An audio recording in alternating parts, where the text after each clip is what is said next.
significa esta frase de si tuvierais fe como un granito de mostaza, diréis a esa morera, arráncate de raíz y plántate en el mar. ¿Qué significa? Está la versión Disney, ¿no? Que es que todo lo que lo desees intensamente, con confianza, se realizará, ¿no? Y entonces, pues nada, pues seguimos frustrando generaciones de niños, haciendo que sueñen con ser futbolistas y que nunca lo consiguen, ¿no? Y no es porque les falte fe, ¿no? Eso sería, esa versión Disney de la fe, sería la fe en uno mismo, ¿vale? Tú te propones ser futbolista, crees en ti mismo y no se realiza, porque somos limitados y somos humanos y casi nunca se realiza. Pero las pelis siempre se hacen del que lo consiguió. Entonces parece que funciona, pero no funciona, ¿vale? Se refiere el Señor tener fe en Él. Y tener fe en Él no es que yo ahora diga, montaña, muévete. Y entonces, como tengo fe en Dios, se mueve la montaña. Eso no tiene nada que ver, ¿no? Tener fe significa que si el Señor me dice, di a la montaña que se mueva, yo se lo digo y se mueve.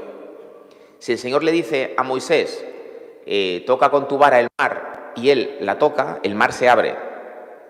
Pero si Dios no le ha dicho a Moisés que toque él con su vara el mar, por mucho que tú veas con tu vara y con mucha fe en Dios tocando el mar, pues no se va a abrir.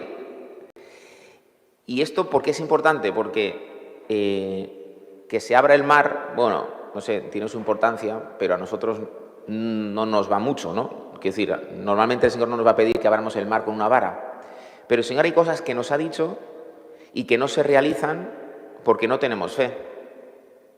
Por ejemplo, cuando salimos de la confesión y estamos en gracia de Dios, el Señor nos promete que con su gracia podemos no volver a caer en pecado grave, porque también dice Trento que el pecado leve es más difícil, ¿no? Nos dice que con su gracia Él nos sostiene para no volver a caer. Lo que ocurre es que no creemos en eso, porque luego llega la tentación, siento otra cosa, siento mi debilidad y no tengo fe, y dejo de creer en la palabra del Señor. La fe que es que doy prioridad a la palabra de Dios respecto a lo que yo veo, pienso, ¿no? Entonces, aunque no le vea, sé que está, ¿no? Pues el Señor, salgo de la confesión y me dice, con mi gracia no vuelves a caer. Pero yo luego siento otra cosa, siento mi debilidad y me dejo llevar por eso en vez de dejarme guiar por la palabra del Señor. Y hay un montón de cosas que el Señor nos dice, nos revela y que no se acaban de cumplir en nosotros porque no tenemos fe. Y por eso el Señor quiere lo primero, por eso dice el Concilio de Trento que lo primero en la salvación es la fe. Es creernos que el Señor me salva, creerme que el Señor con su gracia es más fuerte que mi debilidad, creer que el Señor con su gracia me puede hacer perseverar, ¿no? Y qué importante es que por eso, ¿no?, que hagamos actos de fe. No tiene mucha importancia, en principio, que una morera se plante en el mar, pero si alguien el Señor se lo dice, que se lo crea. Pero lo que el Señor sí que nos dice es que con su gracia vence nuestro pecado, que con su gracia vence nuestra debilidad, ¿no? Y por eso el inicio de la santidad es la fe.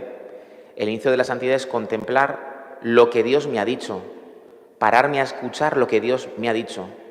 Lo que Dios me ha dicho no tiene por qué ser súper personal. O sea, lo más importante de la fe es común a todos. Luego, pues a alguno le dirá que toque con su vara el mar. Pero lo más importante de la fe es común a todos, ¿no? Y lo que el Señor nos ha dicho, ¿no?, caer en cuenta de eso, contemplar eso, rezar eso, hacer un acto de fe, es el inicio de nuestra salvación, ¿no? Porque nuestra salvación, la santidad, es obra de Dios en nosotros. Nosotros la acogemos mediante la fe.